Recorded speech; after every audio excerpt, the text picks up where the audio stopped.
देखिए बच्चों, आज हम आपको वेक्टर्स के बारे में बताएंगे।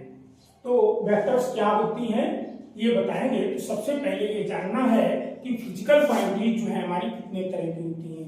फिजिकल क्वांटिटी दो तरह की होती हैं, एक तो स्केलर्स और दूसरी वेक्टर्स। स्केलर्स को हम हिंदी में सदिश राशियां अदिश राशियां कहते हैं तथा वेक्टर्स को हम हिंदी में सदिश राशियां कहते हैं। तो ये स्केलर्स क्या है, अदिश राशियां क्या है? अदिश राशियां जो है वे फिजिकल क्वांटिटीज हैं जिन्हें डिस्क्राइब करने के लिए, जिन्हें व्यक्त करने के लिए सिर्फ परिमाण और मात्रक की आवश्यकता होती है, किसी दिशा विशेष की आवश्यकता नहीं होती, वे स्केलर्स कहलाती हैं। अंग्रेजी में हम इसको इस तरह से कहेंगे, scalars are those physical quantity to describe them there is no requirement of particular direction but requirement of magnitude and unit. According to same manner, vectors are those physical quantities to describing them particular direction, magnitude and direction is required as well as particular direction.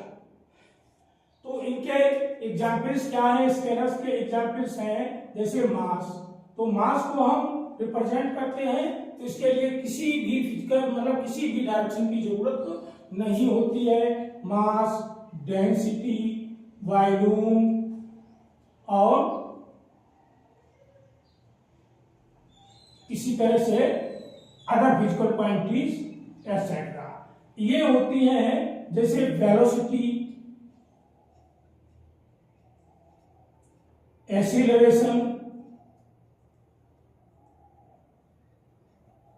Acceleration, force, momentum etcetera. तो ये physical quantity जिन्हें हम represent करने के लिए, जिन्हें हम describe करने के लिए हमें किसी डायरेक्शन की भी जरूरत होती है, वे फिजिकल क्वांटिटी हमारी वेक्टर क्वांटिटीज कहलाती हैं। और जिन्हें रिप्रेजेंट करने के लिए सिर्फ मैग्नीट्यूड और डायरेक्शन की ही जरूरत होती है, इनकी कोई डायरेक्शन नहीं होती, वे स्केलर्स कहलाती हैं। अब हम जानेंगे कि क्या इनके अलावा भी कोई फिजिकल क्वांटिटी होती है? हाँ होती है, जिसे हम टेंसर कहते हैं। एक्चुअली टेंसर भी स्केलर क्वांटिटी है, बट उसकी वैल्यू जो है डिस्ट्रीब्यूशन पर, स्पेस के डिस्ट्रीब्यूशन पर डिपेंड करती है, जैसे मोमेंट ऑफ इनर्शिया। ठीक है ना? तो अब आपने जान लिया कि फिजिकल क्वांटिटीज कितने तरह की होती हैं। तो स्केलर्स तो हमें किसी डायरेक्शन की जरूरत ही नहीं होती, तो स्केलर को तो हम यूं ही लिख देते हैं कि ये क्वांटिटी की इतनी मैग्नीट्यूड है इस यूनिट में। अब बात आती है वेक्टर्स की। तो वेक्टर किस डायरेक्शन में एक्ट कर रहा है, इस पर डिपेंड करता है। तो वेक्टर जो है हमारा रिप्रेजेंट कैसे करेंगे तो वो समझते हैं।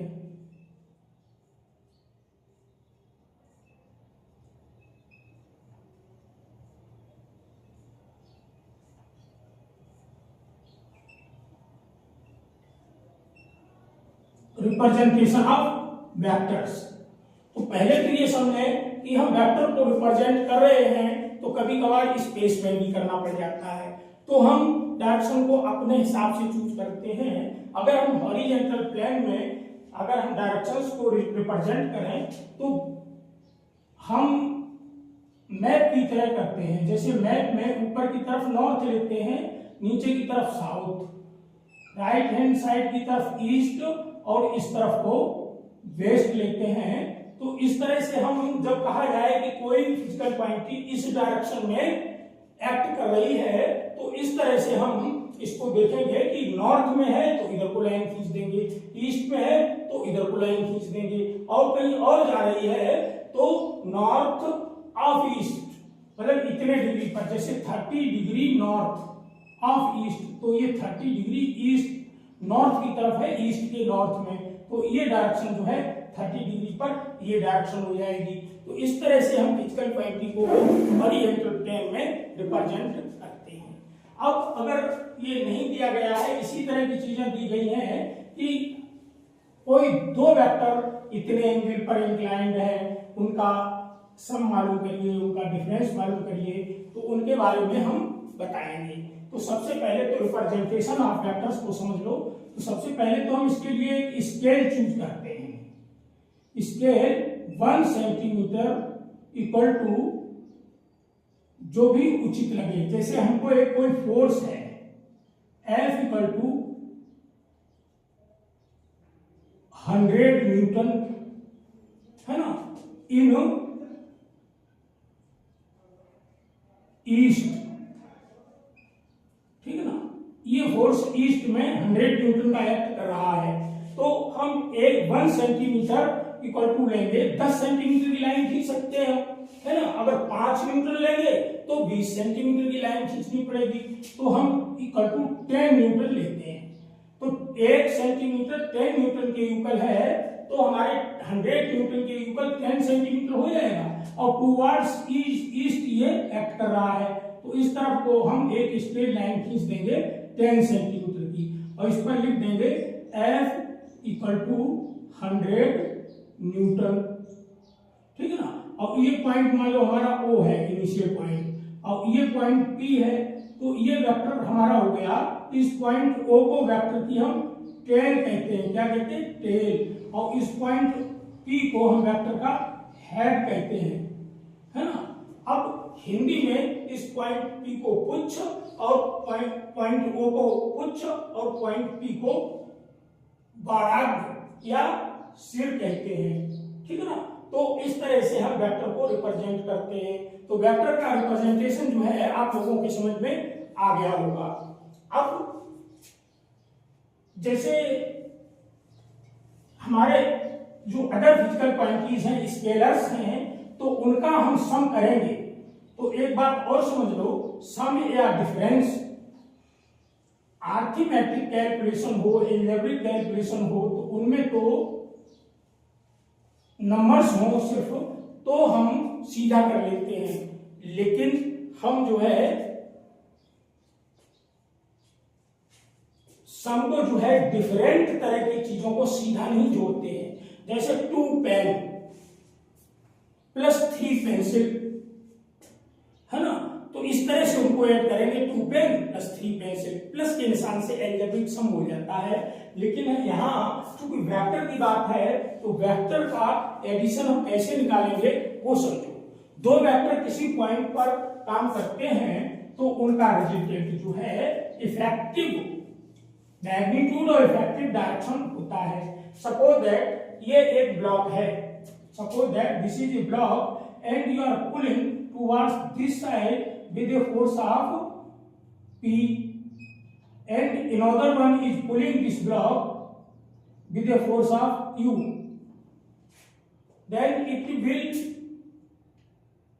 tend to move or move in this direction between P and Q. अगर किसी ब्लॉक पर रस्सी बांध करके हम दो फोर्स P और Q लगाएं, तो ये जो है न तो इधर चलेगा ना इधर, बल्कि इनके दोनों के बीच में इन पर रिजल्टेंट फोर्स जो लगेगा इस डायरेक्शन में चलेगा। तो ये वेक्टर सम का कॉन्सेप्ट है। तो इसको हम समझेंगे कि वेक्टर सम हम कैसे निकालते हैं, addition of 2 vectors.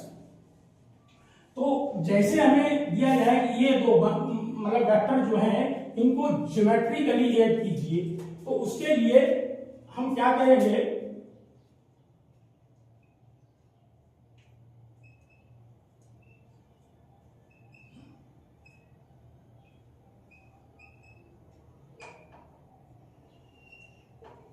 Addition of 2 vectors.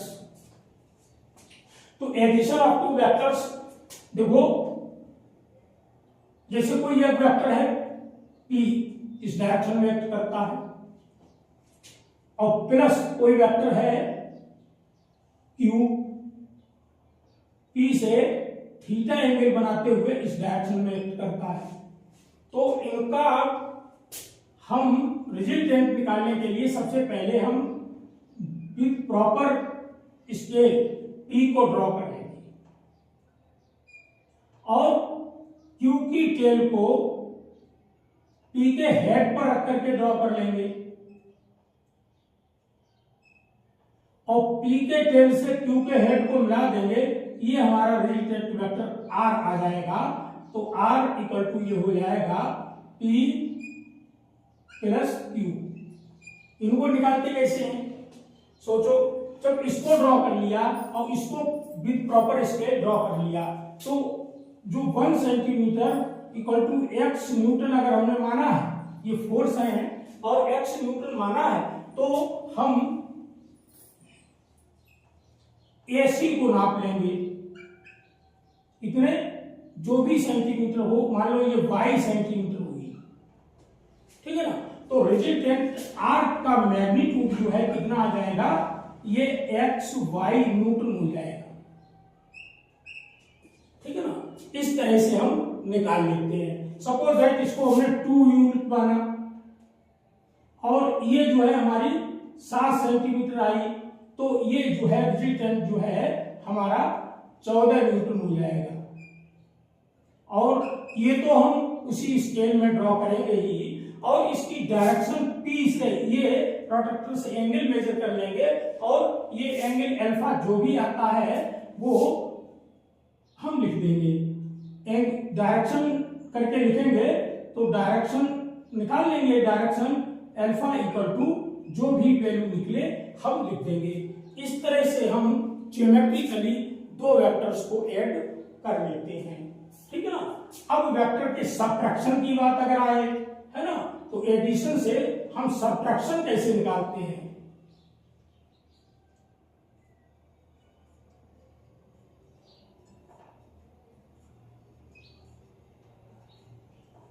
Subtraction निकालने के लिए हम देखो वेक्टर को रिवर्स कर लेते हैं। वेक्टर P जो है उसको रिवर्स कर लेते हैं। पहले क्या करते हैं, वेक्टर P और प्लस करके हम -q कर देते हैं। -q जो करेंगे तो इसका मैग्नीट्यूड तो यही रहेगा, है ना, और ये एंगल ये थीटा है तो ये 180 माइनस थीटा हो जाएगा, ठीक है ना।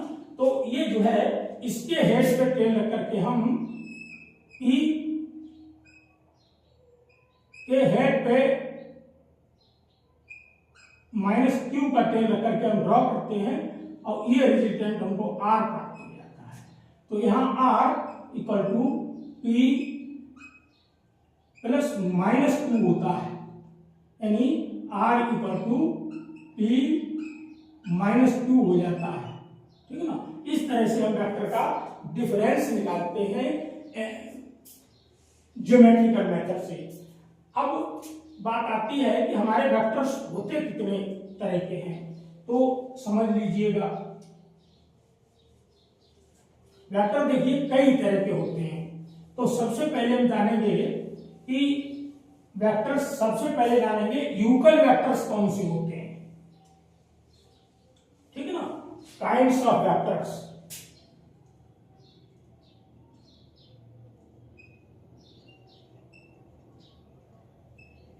Kinds of vectors. वेक्टर कितने तरह के होते हैं, कई प्रकार के होते हैं। तो सबसे पहले वेक्टर है यूकल वेक्टर्स, यानी समान सदिश। हिंदी में इन्हें हम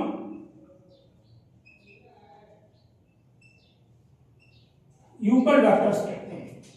तो जब इन्हीं दो सदिशों का परिमाण समान हो तथा उनकी दिशाएं एक दूसरे के समानांतर हो या एक दूसरे के अनुदिश हो, तो ऐसे सदिश हमारे समान सदिश कहलाते हैं।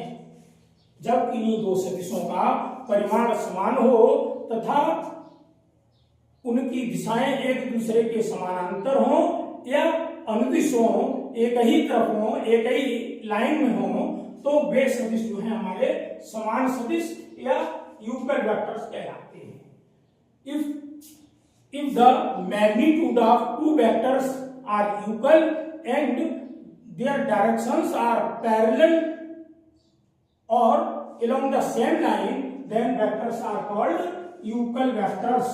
जैसे देखो ये वेक्टर A है और ये वेक्टर B है, इनका अगर मैग्नीट्यूड समान है, vector A equal to vector B magnitude है और डायरेक्शन पैरेलल है, तो ये वेक्टर हमारे यूकल ही लिखेंगे, इसमें मैग्नीट्यूड लगाने की कोई जरूरत नहीं। मैग्नीट्यूड का मतलब होता है वेक्टर का मॉडुलस, इसका मतलब उसका मैग्नीट्यूड से उसकी मैग्नीट्यूड को इंटेक करते हैं तब डायरेक्शन नहीं होती है, ठीक ना। और वैसे तो हम वेक्टर को बताना भूल गए कि उसके ऊपर जो है एरो का निशान लगा करके रिप्रेजेंट किया जाता है, और जब इस पर ये निशान नॉट का लगा दिया जाता है तो ये सिर्फ इसके मैग्नीट्यूड को रिप्रेजेंट करता है, इसको हम ऐसे भी लिख देते हैं, ठीक है ना। इस पर कोई निशान वेक्टर का नहीं लगाते हैं। अब दूसरे तरह के वेक्टर होते हैं नेगेटिव ऑफ ए वेक्टर या अपोजिट वेक्टर। तो अपोजिट वेक्टर्स वे होते हैं जिनमें मैग्नीट्यूड तो उनका समान हो किंतु दिशाएं एक दूसरे के एंटी पैरेलल हो, विपरीत दिशाओं में हो, तो ये a equal to minus B कहलाता है, ठीक है ना। वेक्टर a और वेक्टर b, अब इसके यूक्ल करने के लिए क्या करेंगे, जो नेगेटिव इसका क्या होगा, b का नेगेटिव माइनस बी होगा, तो माइनस बी क्या हो जाएगा, इधर को ही हो जाएगा, ये माइनस बी हो जाएगा, ये इक्वल टू ए हो जाएगा। इस तरह से उस किसी वेक्टर का नेगेटिव करना हो तो उसको 180 डिग्री पर पलट देते हैं, वो नेगेटिव ऑफ ए वेक्टर कहलाता है। और इस तरह के दोनों वेक्टर जो हैं एंटी पैरेलल वेक्टर्स कहलाते हैं।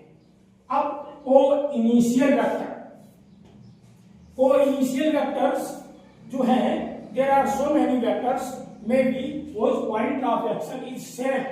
किसी एक पॉइंट पर एक्ट करने वाले दो या दो से अधिक वेक्टर जो हैं वे किसी भी डायरेक्शन हो को इनिशियल वेक्टर कहलाते हैं। ये सभी वेक्टर जो है जरूरी नहीं है कि एक प्लेन में लाई करें, ठीक है ना, एक प्लेन में लाई करना इनके लिए जरूरी नहीं है, लेकिन तीन वेक्टर अगर हैं, दो वेक्टर तो हमेशा एक प्लेन में ही लाई करेंगे, लेकिन जो तीसरा वेक्टर है मे भी उसी प्लेन में लाई करे या वो दूसरे प्लेन में भी लाई कर सकता है। अब इसके बाद में हम बताते हैं को planar vectors.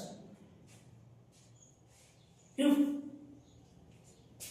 3 or more than 3 vectors, if 3 or more than 3 vectors are lying in same plane are called coplanar vectors। को-इनिशियल, को-प्लेनर। अब हम बात करते हैं जीरो वेक्टर की। जीरो वेक्टर को हम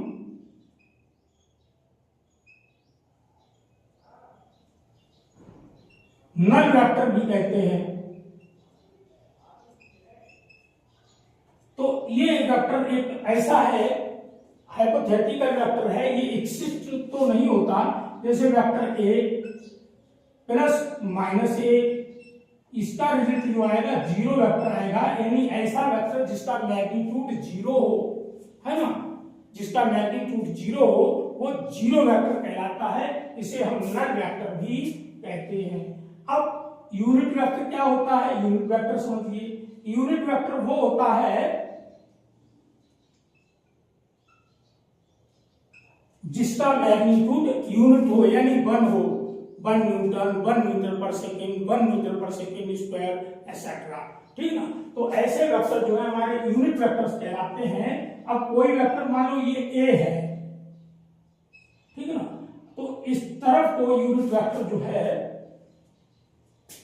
हमारा, जिसकी लेंथ यूनिट है, वो ए कैप हुआ, तो ये ए कैप, इसको कैप लगा के रिप्रेजेंट करते हैं, ये ए के एलोंग अपॉन मॉड ए, इससे दिया जाता है। मतलब ये वेक्टर है लेकिन इसका मैग्नीट्यूड यूनिट है, ये ए कैप से दिया जाता है। और एक बात अभी समझ लो, जैसे 3D में स्पेस में स्पेस के कोऑर्डिनेट सिस्टम में 3 एक्सिस होते हैं, ये ओरिजिन है x, y और z एक्सिस। तो x एक्सिस के एलोंग यूनिट वेक्टर होता है उसे i कैप से, y एक्सिस के एलोंग होता है उसको j कैप से, और z एक्सिस के एलोंग यूनिट वेक्टर होता है उसको k कैप से रिप्रेजेंट करते हैं। ये बात समझ में आ गई क्या, कि एक्स एक्सिस के अलोंग जो यूनिट वेक्टर होता है उसको आई कैप से, वाई एक्सिस के अलोंग जो यूनिट वेक्टर होता है जे कैप से, और जेड एक्सिस के अलोंग जो यूनिट वेक्टर होता है उसको के कैप से रिप्रेजेंट करते हैं। तो ये समझ में आ गया। अब हम बताएंगे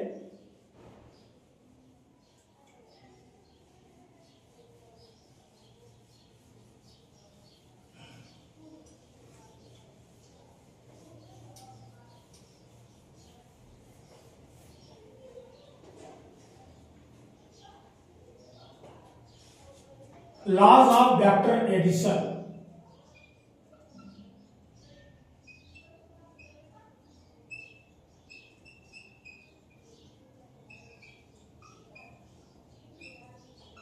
लॉज ऑफ वेक्टर एडिशन।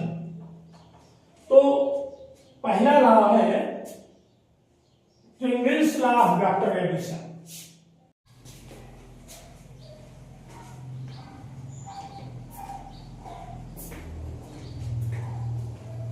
हाँ, तो बच्चों इस वीडियो में हम आपको बताएंगे लॉज ऑफ वेक्टर एडिशन। तो पहले है triangles law of vector addition. देखिए, अगर कोई triangles law of vector addition क्या है, अगर कोई तीन सदिश परिमाण और डायरेक्शन में किसी त्रिभुज की तीन भुजाओं द्वारा सेम रोटेशन ऑर्डर में लिए जाएं तो उनका रिजल्टेंट 0 होता है। इसे अंग्रेजी में हम कैसे कहेंगे? Triangle's law of vector addition में state that if three vectors completely, bracket में लिखेंगे, both in magnitude and direction are represented by three sides of a triangle taken in same order, then their resultant is 0। ठीक है ना? दूसरे तरह से इस तरह से कह सकते हैं, vectors law, triangle's law vector addition में states that if two vectors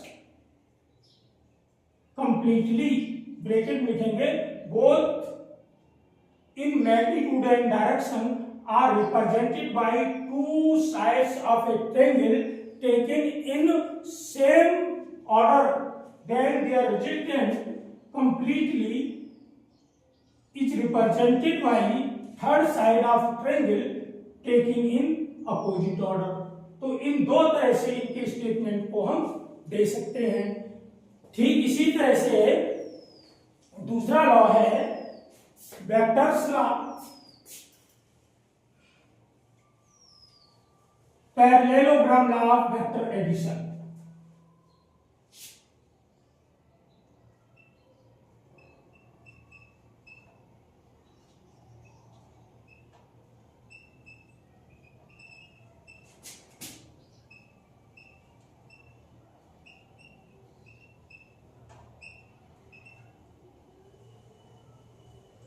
देखिए, अगर कोई वेक्टर ये है P और इसी पॉइंट A पर एक्ट करता है दूसरा वेक्टर Q, ठीक है ना, तो इसके हेड पे टेंड करके इसको जोड़ेंगे,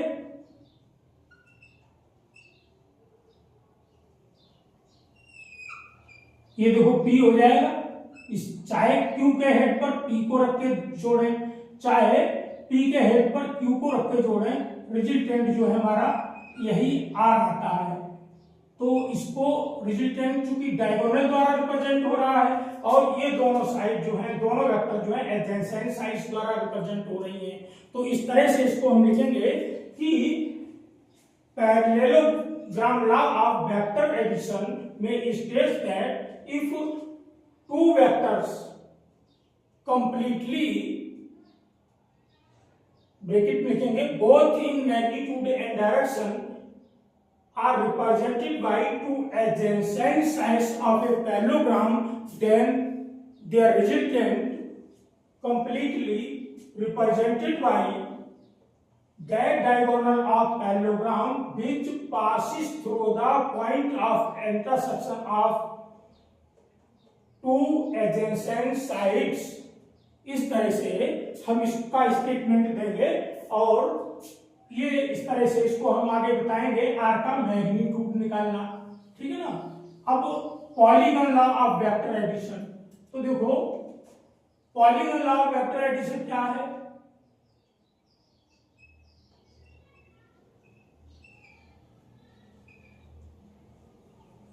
polygon law of vector addition, देखो अगर कई वेक्टर कंप्लीटली यानी मैग्नीट्यूड एंड डायरेक्शन में किसी पॉलीगन की साइड्स द्वारा सेम ऑर्डर में रिप्रेजेंट किए जाएं तो उनका रिजल्टेंट जो है उसकी क्लोजिंग साइड द्वारा अपोजिट ऑर्डर में रिप्रेजेंट किया जाता है ना। जैसे P Q S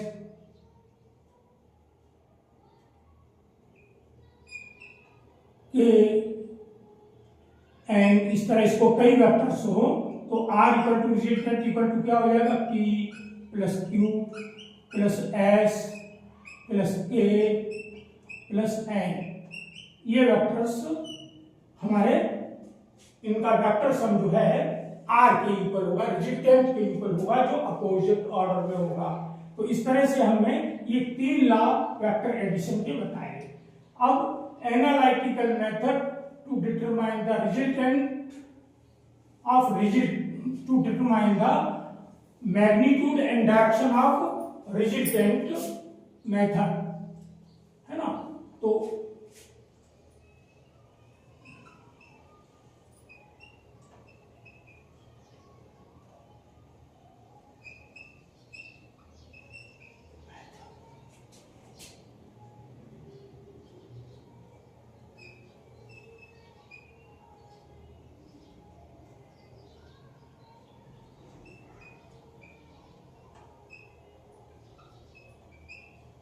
addition of 2 vectors, देखिए ये मान लिया कि कोई वेक्टर P जो है ए बी के अलोंग एक्ट करता है तथा दूसरा वेक्टर Q जो है इससे थीटा एंगल पर इंक्लाइन किसी ए डी के अलोंग एक्ट करता है, ठीक ना। तो इसके हेड पर इसकी टेल रख करके इसको पैरेललोग्राम बना लेंगे और पैरेललोग्राम बना करके देखेंगे कि इनका रिजल्टेंट जो है आर ये है जो पी से अल्फा एंगल बनाता है, ठीक ना। तो अब इसमें हम देखेंगे कि हमको आर मालूम करना है, पी और क्यू हमारे गिवन है, इनके बीच का एंगल थीटा गिवन है। तो ए बी को आगे बढ़ाया है ना और सी से ए बी पर परपेंडिकुलर सीएम डाला तो देखो ये एंगल थीटा होगा, हो जाएगा ना।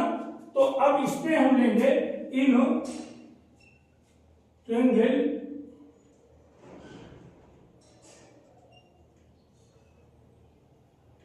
सीएम बी, इसमें लेंगे B C square equal to B M square plus C M square, equation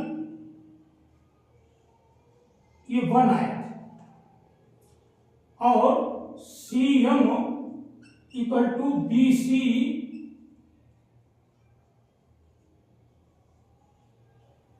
sign theta हो जाएगा, इक्वेशन 2 आया। इस ट्रायंगल में साइन थीटा निकालेंगे तो ये इतना हो जाएगा, ये देखो वेक्टर Q है और ये वेक्टर P है, तो इसमें क्या हो जाएगा CM equal to B C cos theta.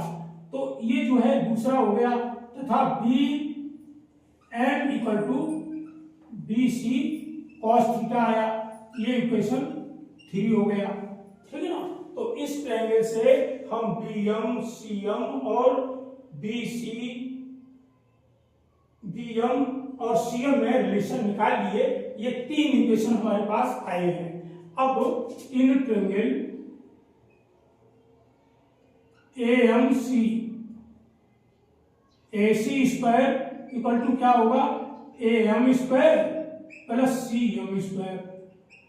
M को हम लिख देंगे A B plus B M का whole square plus C M square. This implies that A C square equal to A B square plus B M square plus 2 A B B M plus C M square equal to A B square plus B M square plus C M square plus 2 A B और B M की जगह देखो ये plus ये इकट्ठा लिख लिया, इसकी जगह हम लिख देंगे बी सी स्क्वायर और ये जो बी एम है 2 ए बी और बी एम की जगह हम लिख देंगे बी सी कॉस थीटा। यहां पर हम लिख देंगे plus 2 A b into b C cos theta. This implies that A C square equal to A B square plus इन दोनों को मिला के हम लिख देंगे इसकी जगह b C square plus 2 A B b C cos theta. अब ए सी आर से रिप्रेजेंट होता है तो इसको लिख देंगे R square equal to A B P square plus Q square plus 2 P Q cos theta, है ना। दिस इंप्लाइज दैट आगे लिखेंगे R square equal to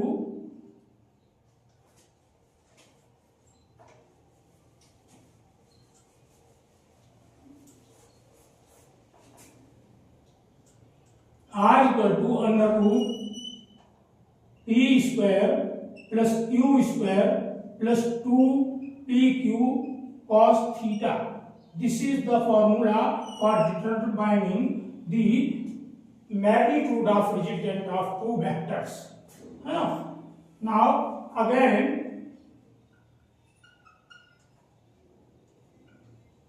in triangle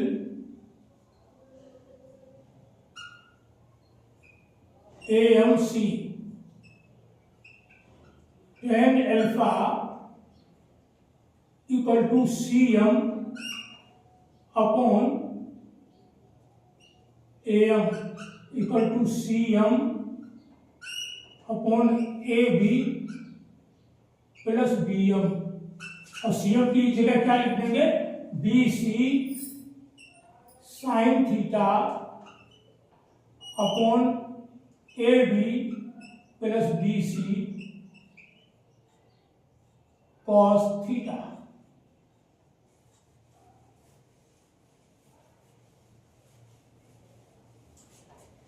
This implies that tan alpha equal to